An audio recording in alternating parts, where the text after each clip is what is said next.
When you're networking with potential clients or contacts, handing out your business card is the quintessential way for you to connect. Hi, I'm Trisha from Creative Juice, and today I'm going to talk to you about business card etiquette.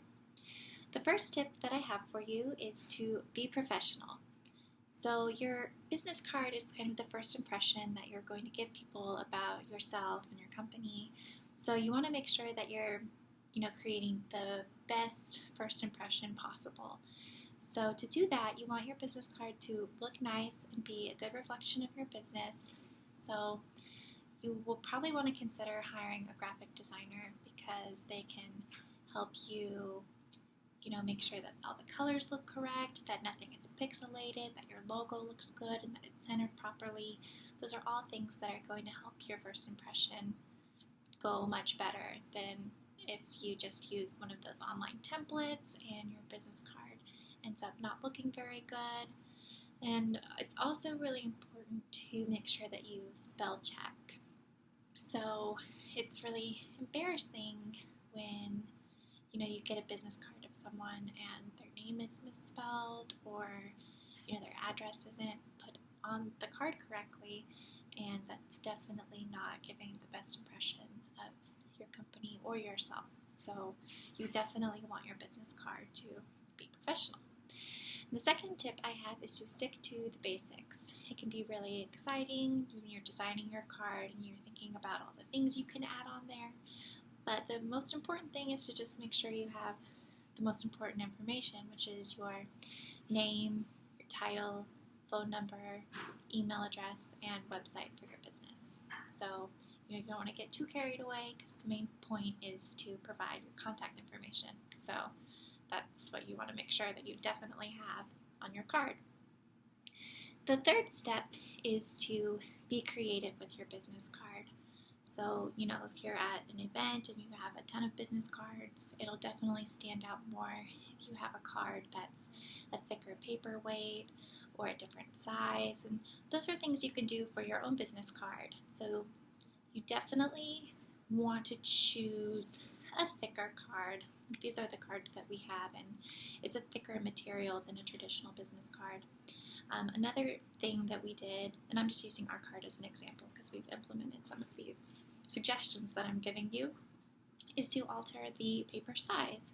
So it's still the same width as a traditional business card. This is a traditional business card, but it's definitely, not as tall. And so immediately when people get it, they're like, oh, that's a cool card. I like that.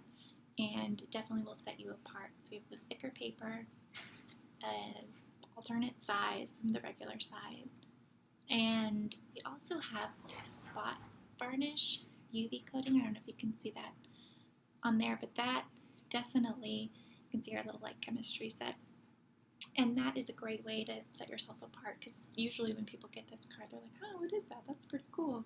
And then you can kind of explain it and say why you made those choices, and they'll definitely notice the extra care that you put into it.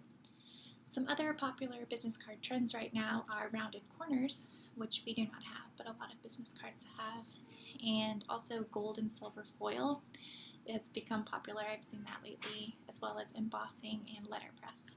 But no matter what you do, make sure that it will still, be wallet size, can still fit into a wallet slot, because you definitely don't want it to get lost in a purse somewhere or jumbled. You want people to keep it for later.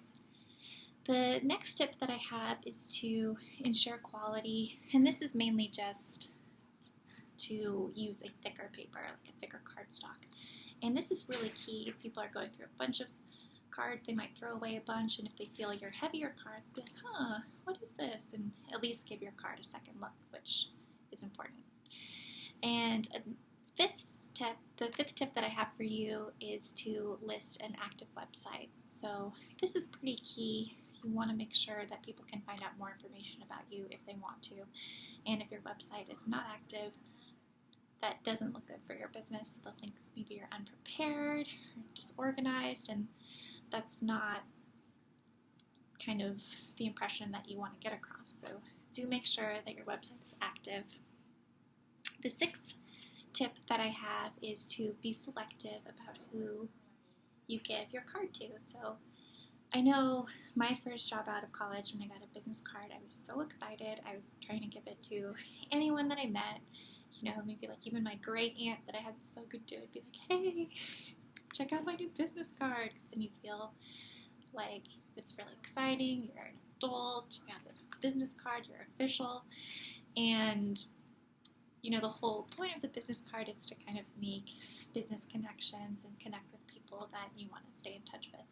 So definitely be choosy about who you're passing them out to, especially business cards can get really expensive, especially if you add, the thicker paper and the UV finish and, what it can get really expensive. So you definitely want to be choosy.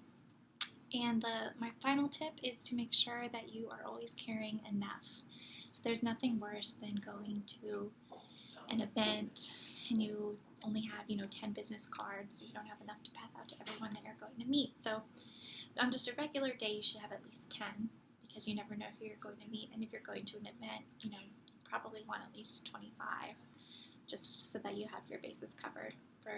You want to be able to give your card to everyone that you talk to.